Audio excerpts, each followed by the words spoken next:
जुड़ चुके हैं पंडित जी राकेश पांडे जी। बहुत स्वागत है राकेश पांडे जी हमारे साथ जुड़ने के लिए।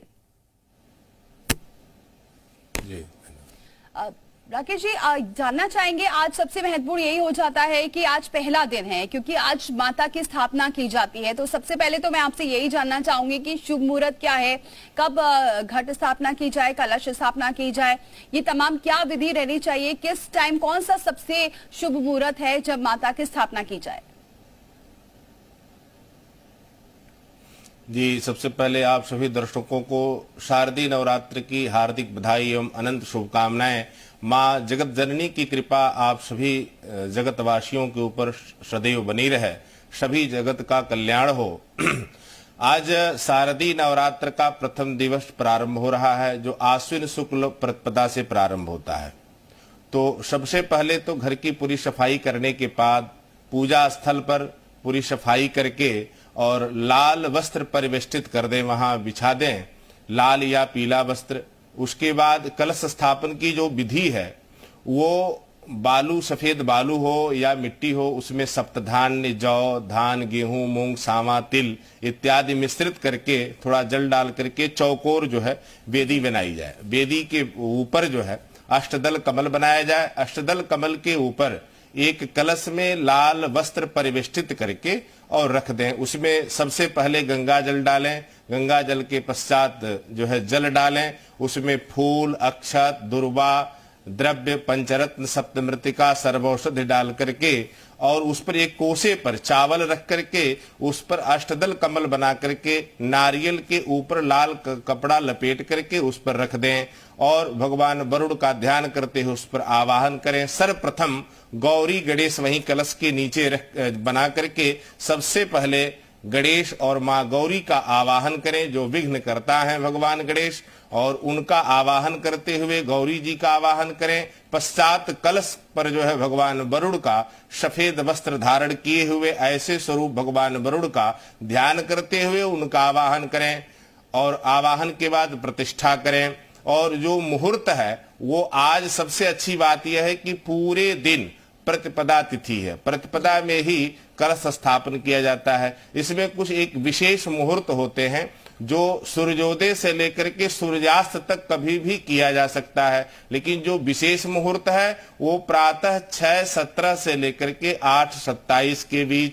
उसके बाद एक अभिजीत मुहूर्त जो है हमारे शास्त्रों में बताया गया है, जो सबसे सर्वोत्तम मुहूर्त होता है जी। वह प्रातः दिवा जो है 11:26 से लेकर के और 12:24 तक वह मुहूर्त मिल रहा है, जिसे अभिजीत मुहूर्त कहते हैं। इस बीच कलश स्थापन कर सकते हैं, परंतु पूरे दिन कभी भी कलश स्थापन निसंदेह आप कर सकते हैं मां भगवती का, चूंकि पूरे दिन प्रतिपदा तिथि इस वर्ष मिल रही है जी। और उसके बाद उनका पूजन करें, भगवान गणेश का। गणेश के पूजन के बाद वरुण का पूजन करें। फिर एक पल्लव पे सूर्यादि नवग्रहों का आवाहन कर लें, षोडश मातृका का आवाहन करें, सप्तघृत मातृका का आवाहन करें और प्रधान देवता श्री महाकाली, महालक्ष्मी, महासरस्वती का आवाहन करें।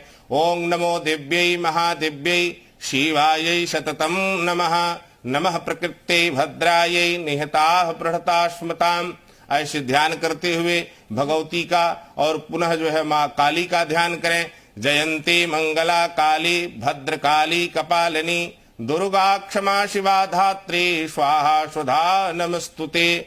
भगवती का ध्यान करें, उनका भी आवाहन करें और एक नारियल वहां भी कपड़े में, लाल कपड़े में लपेट करके रख दें और उनकी प्रतिष्ठा करें। प्रतिष्ठा के बाद अखंड दीपक एक प्रज्वलित करना चाहिए घर में, जो पूरे 9 दिनों तक चले। अगर किसी कारण बुझ भी जाए तो उसको पुनः जो है हाथ पैर प्रक्षालन करके उनको प्रज्वलित कर दें, लेकिन दीपक अवश्य जलाएं। और आज के दिन से ही दुर्गा सप्तशती का पाठ भी घर में करना चाहिए। तो मुख्य बात यह है कि लोग प्रायः भूल करते हैं, मैंने देखा है कि लोग दुर्गा सप्तशती का पाठ जो है भूल करते हैं काफी करने में। ये एक विशेष सभी दर्शकों को हम नियम बता देना चाहते हैं कि लोग पहले दिन पहला पाठ, दूसरे दिन दूसरा पाठ, तीसरे दिन तीसरा पाठ ऐसे करके करते हैं। ऐसा नहीं करना चाहिए। दुर्गा सप्तशती में 700 श्लोक वर्णित हैं, जिसमें सर्वप्रथम सभी 700 श्लोक जो है वो श्रापित हैं। तो सर्वप्रथम साप विमोचन करते हुए नवारण मंत्र का जप करें। ओम ऐं ह्रीं क्लीं चा मुंडा यही बिच्चे, इस मंत्र का एक माला जप करें। साप विमोचन के पश्चात कील कवच अर्गला, ये तीनों देवियों के जो है कवच हैं, महाकाली, महालक्ष्मी, महासरस्वती के। उसके पश्चात जो है न्यास है, विनियोग है, इसको कर लें, करण न्यास है।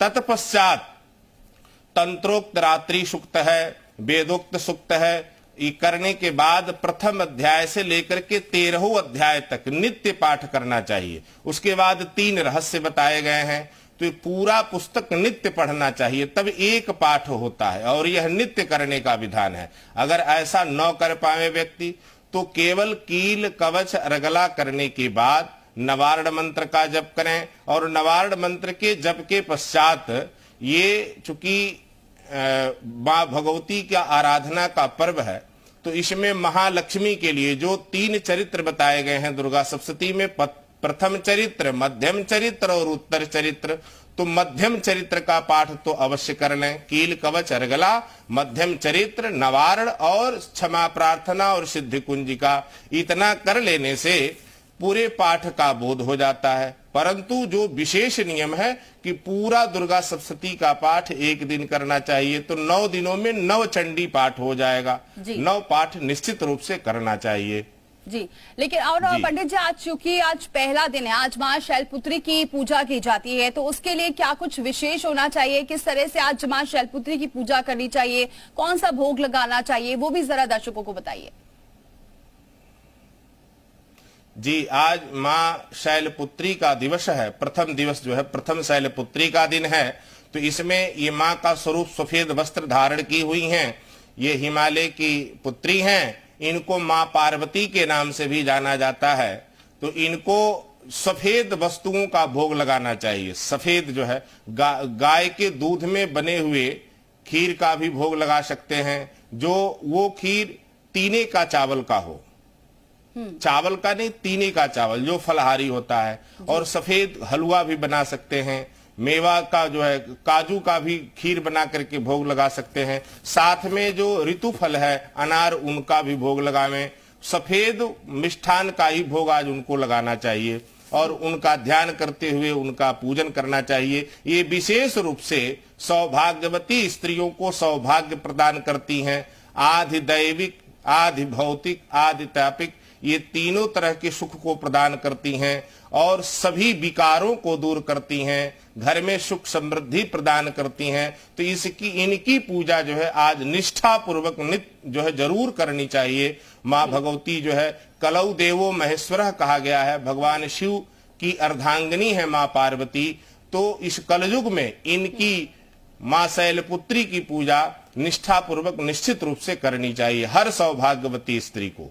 बिल्कुल पंडित जी, और ये भी जानना चाहेंगे, कई जैसा कि आपने एक विधि बताई है कलश स्थापना की, लेकिन कई ऐसे लोग होते हैं जो कलश नहीं स्थापित कर पाते हैं क्योंकि उनके पास बहुत ज्यादा वक्त नहीं रहता, क्योंकि इसके लिए भी आपने बताया जोत जलानी होती है, पूरे 9 दिन ये जोत जलती है। कई लोग घर भी नहीं रहते हैं लेकिन व्रत रहते हैं, माता की पूजा जरूर करते हैं, तो उनके लिए भी कुछ आसान सी विधि बताइए कि वो किस तरीके से माता की पूजा करें। जी, ये पूरे भागदौड़ के जीवन में तो समय किसी के पास नहीं है, लेकिन ये वर्ष में मुख्य रूप से वैसे तो 4 नवरात्र आते हैं, लेकिन 4 नवरात्रों में मुख्य रूप से 2 नवरात्र जो है मनाया जाता है, वासंतिक नवरात्र और शारदीय नवरात्र। तो कम से कम इन दोनों नवरात्रों में समय जरूर निकालना चाहिए। और अगर किसी कारणवश 9 दिनों में समय न मिल पावे तो केवल सप्तमी, अष्टमी और नवमी, इन 3 दिनों का व्रत कर लेना चाहिए। और इन तीनों में सप्तमी महाकाली, अष्टमी महालक्ष्मी और नवमी महासरस्वती, जिनको सिद्धदात्री कहा जाता है, तो 3 दिन भी अगर निष्ठा पूर्वक पूजन कर लें तो इससे पूरे नवरात्र के पूजन और व्रत करने का फल उन्हें प्राप्त हो जाता है। इसमें सावधानियां निश्चित रूप से हर जातक को रखना चाहिए, हर सनातन धर्मियों को रखना चाहिए कि इसमें पुरुष वर्ग को चाहिए कि क्षौर कर्म न करावें, सात्विक रहें, मन से, वचन से और कर्म से। ये मां भगवती जो है भगवान शिव की जो है जो अर्धांगिनी माँ पार्वती हैं, उन्हीं के स्वरूप जो है शैलपुत्री हैं। तो आज यह संकल्पबद्ध लें कि हम जो है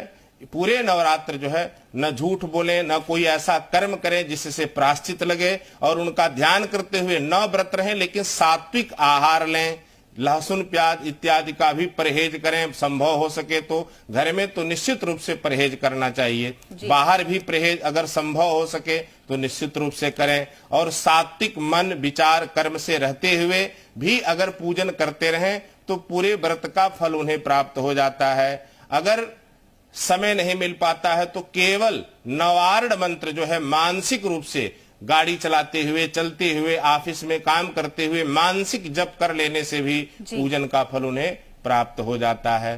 तो नवार्ण मंत्र का भी जप कर लाना चाहिए। ओं ऐं ह्रीं क्लीं चामुंडायै विच्चे, या भगवती के जो साधारण मंत्र हैं, जयंती मंगला काली भद्रकाली कपालिनी दुर्गा क्षमा शिवा धात्री स्वाहा स्वधा नमस्तुते, इन मंत्रों का भी अगर मानसिक रूप से जप करते रहें तब भी उन्हें भगवती की कृपा प्रदान होती रहती है।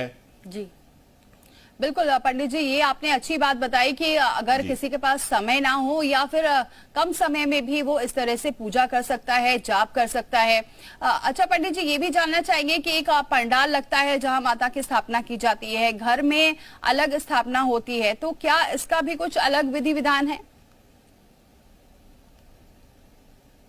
जी, पांडाल में चूंकि वह भवन से अन्यत्र जो है पांडाल बनाया जाता है, तो वहां जो है वेदियां बनती हैं, सभी षोडश मातृका, सप्तघृत मातृका, नवग्रह, वास्तु मंडल सभी चक्र बनते हैं। वहां सभी देवताओं की विधि विधान से प्रतिष्ठा की जाती है, और प्रथम दिन से लेकर के 9वें दिन तक मां भगवती के विभिन्न स्वरूपों का ध्यान करते हुए उनके विभिन्न स्वरूपों का षोडशोपचार व पंचोपचार पूजन करना चाहिए। अखंड दीपक वहां जलता है, और षष्ठी तिथि के दिन विल्वामंत्रण किया जाता है मंडप में।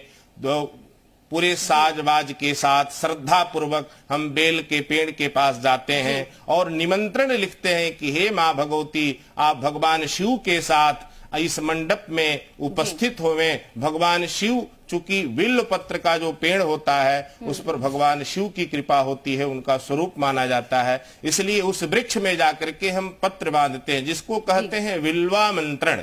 ये षष्ठी तिथि को होता है, तो उस दिन हम निमंत्रण दे करके आते हैं। फिर दूसरे दिन सप्तमी तिथि में उस थोड़ी सी अलग होती है, पूजन करते। माफी चाहूंगी पंडित जी, आपको रोकूंगी क्योंकि मेरे पास समय इतना ही है। बहुत बहुत शुक्रिया हमारे साथ जुड़ने के लिए, दर्शकों को ये अहम जानकारी हम तक पहुंचाने के लिए। तो देखा आपने कितनी सारी तस्वीरें आ रही है माता रानी के दर्शनों के लिए, दूर दूर से श्रद्धालु पहुंच रहे हैं। फिलहाल इतना ही, लेकिन खबरों का सिलसिला जारी है।